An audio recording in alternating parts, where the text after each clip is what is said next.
I want to go back for a second to the president and his olive branch. I don't know if we still have that olive branch around here anywhere, but he has extended quite a few of them, particularly in that State of the Union speech. He's offered up what he sees as some great solutions to some of our most pressing problems: education, health care. We know the narratives. And while the president talks about jobs, rightly so, and stimulus money, and getting our money back from the bankers — there's the olive branch, see, he's extending this — as he has that conversation, and it's compelling, and you want to help him. You want to help him fix the process. You want to figure out a way to get rid of the influence of special interests, whether you're on the left or the right. You know it's hurting our country.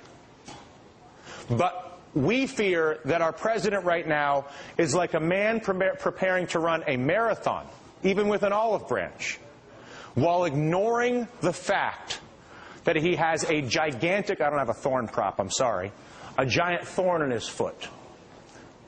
And the thorn that I'm talking about is the big TARP lie. The president continues to say in public that banks have almost paid Americans back. That is a lie.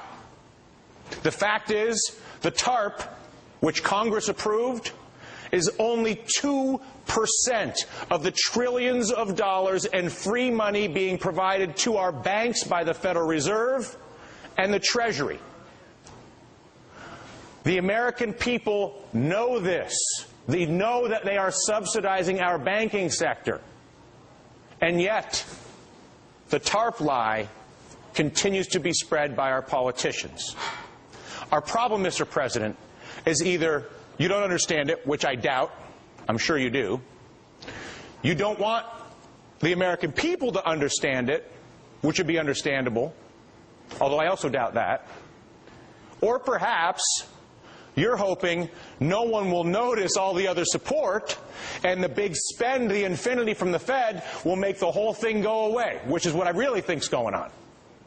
But I'm here to tell you, the problem will not go away until you actually fix it. You see, we know, the American people know, that the CEOs of the banks turned into casinos like Goldman Sachs, JP Morgan, Citigroup, and AIG have paid themselves hundreds of billions of dollars building the debt bombs I was just talking about and exploiting the 0% money from the Fed and the free money they get from the Treasury. The rewards for this go to the bankers in the form of compensation, particularly the CEOs, who are the ones that decide how much risk the bank can take. Meanwhile, the risks those banks take, ultimately, the losses on all their gambling, go to us, the people, and are harvested from our labor in the form of our taxes. And worse, the extraordinary returns offered by the bankers' fraudulent practices are like a black hole for America, sucking money that would otherwise be getting invested in our country. But why would I go through the trouble of dealing with the investment when I have a funny money machine legalized by the government over here that's done in secret at the bank? Adding insult to injury, the same giant banks are using the free money access granted to them by our political body to lend to foreign countries that seek to compete with us. The banks do this because it's more profitable for the bank CEOs to lend to them than it is to go to the trouble to lending to America, even if it's coming at America's expense. Why would we, the people, vote for you, the politicians, to do that to us? It's beyond my comprehension, and I suspect almost every other American who understands it. Mr. President, you have an ambitious agenda, which so many of us would happily support. But please, for your own sake, you need to realize that you cannot run a marathon without taking the thorn out of your foot.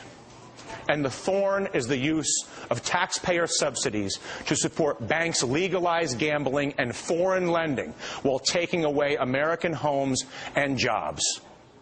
It's still hurting us economically, and if you continue with the TARP lie, it will continue to hurt you politically.